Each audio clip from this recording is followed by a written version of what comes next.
کہ آزاد کشمیر میں دہشت گردی کی سیاست جو ہے وہ آئے. انہوں نے کالعدم ایکشن کمیٹی جو ہے اس کو مذاکرات کی میز پر آنے، معاملات کو سدھارنے، دھرنے کو ختم کرنے کی جو ہے اپیل کی ہے. لیکن کیا اس پر عمل درآمد ہو سکتا ہے؟ یہ وہ صورتحال جس پر کریں گے بات، اور آپ کا اپنے مہمان سے تعارف کرواتے ہیں. ہمارے ساتھ موجود ہیں سیزن پولیٹیشین، سابق وفاقی وزیر اطلاعات و نشریات رہے محمد علی دورانی.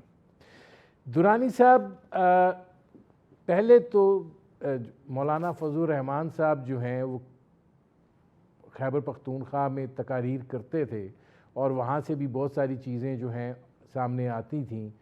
بلوچستان میں بھی ان کی تقاریر ہوتی تھیں، اس میں بھی افواج پاکستان کو تنقید کا نشانہ بنایا جاتا تھا. لیکن جو قصور میں آ کے انہوں نے تقریر کی ہے اور اس کے اندر جس طریقے سے شہداء کے بارے میں انہوں نے خیالات کا اظہار کیا ہے، آپ کو کیا وجہ سمجھ میں آتی ہے کہ مولانا فضل الرحمان جیسا سیاستدان جو ہے وہ اس حد تک آ جائے گا؟ بسم اللہ الرحمن الرحیم. مولانا فضل الرحمان صاحب، میرا تو ان سے ایک ذاتی تعلق بھی ہے جی، اور اب کا نہیں ہے، دہائیوں کا تعلق ہے. اور انہوں نے پاکستان کے اندر ہمیشہ جمہوریت، سیاست اور وفاق کی سیاست کی ہے، اور پاکستان کے مفادات کو ہمیشہ ملحوظ خاطر رکھا ہے. اس بیان سے پہلے کو اگر آپ دیکھیں تو مولانا وہ پاکستان کے شاید واحد لیڈر ہیں جنہوں نے 3 خودکش دھماکوں کے اندر خود اپنے شہداء کو اپنے کندھوں پر اٹھایا ہے، جو ان کے حفاظت کے لیے آس پاس ہوتے تھے. انہوں نے خود 3 دفعہ ان پہ جو ہے وہ خودکش حملے ہو چکے ہیں، اور ان کو بہت احساس ہونا چاہیے اس چیز کا کہ شہداء جو ہوتے ہیں، جو کسی مقصد کے لیے چلنے والے، ملک کے لیے کسی اچھے مقصد کے لیے چلنے والا شہید جو ہوتا ہے، اس کی کیا اہمیت ہوتی ہے، اس کے گھر والوں کی کیا سوچ ہوتی ہے اور کیا فکر ہوتی ہے. تو اس لحاظ سے مجھے یہ غالب امکان ہے کہ اس بیان سے جو صورتحال بنی ہے اس کو مولانا حکمت کے ساتھ ٹیکل بھی کریں گے، اور اس کی جو ایک غلط مفہوم ان کے الفاظ سے نکلا ہے، یا اس کے اوپر جو ایک پبلک سینٹیمنٹ اور ایک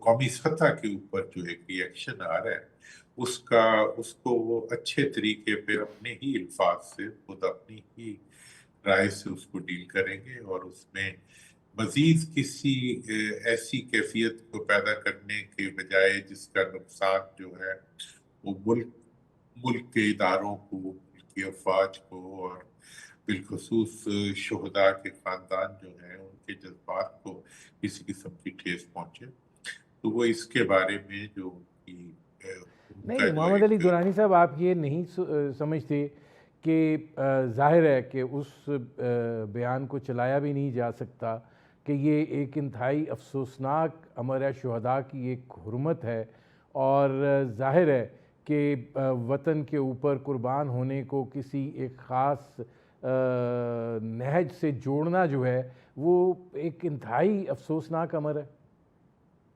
دیکھیں، یہ تو ڈیفینیٹ سی بات ہے، میں نے یہی بات کہی بھی، اور مولانا کے ریفرنس سے تو یہ بھی بات ہے نا کہ انہوں نے تو خود کتنے شہداء کو، اور کتنے مطلب افغانستان سے لے کے، سرحد سے لے کے، دہشت گردی سے لے کے، ہر جگہ کے اندر جو ہے پاکستان میں جو نقصانات ہوئے ہیں ان میں انہوں نے بہت سے نقصانات کو خود گندہ دیا ہے ایسے شہداء کو. اور پھر یہ ہے کہ وہ ہمیشہ پاکستان کی افواج اور پاکستان کے لڑنے والے جو مطلب قوتیں ہیں، پاکستان کے دفاع کی قوتوں کی پشت پہ رہے. تو میرا تو یہ خیال ہے آئندہ بھی ان کو افواج پاکستان اور ان کے احساسات کے ساتھ رہنا چاہیے، اور ان کو ایک ایسی قوت بننا چاہیے کہ جو پاکستان کے دفاع میں مصروف اپنی جانوں کا نذرانہ دینے والے جو ہمارے افواج پاکستان کے جوان ہیں، ان کو کسی قسم کا دکھ نہ پہنچے. اور وہ مجھے لگتا ہے کہ وہ اس چیز کو صحیح طریقے پہ آگے بڑھائیں گے، کیونکہ ہم